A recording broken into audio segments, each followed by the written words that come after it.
அனைவருக்கும் வணக்கம். இன்றைக்கி நம்ம செஞ்சுக்கிட்டு இருக்கிற ரசமணி பற்றி பார்ப்போம்.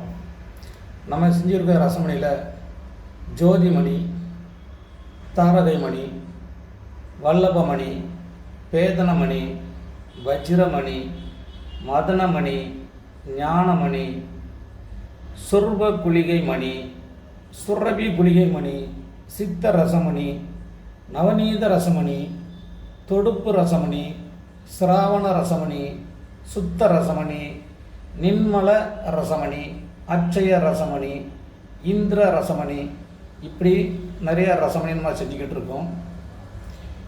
இந்த ரசமணி செய்கிறதுக்கு தேவையான ரசங்கள் ஒரு 7 வகையான ரசங்கள் உண்டு. ஆனால் நம்மளுக்கு கிடைக்கிறது ஒரே ஒரு ரசம் தான் கிடைக்குது.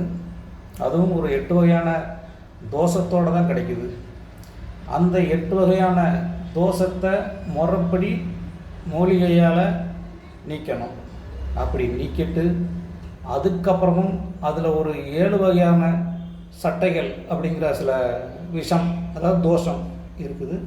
அதையும் முறைப்படி மூலிகையாலையும் மற்ற சரக்காலையும் நீக்கிட்டு அதுக்கப்புறம் தான் மணியாக நம்ம செய்கிறோம். இப்படி செய்கிற மணியை முறைப்படி அந்தந்த நபர்கள் பூஜை பண்ணி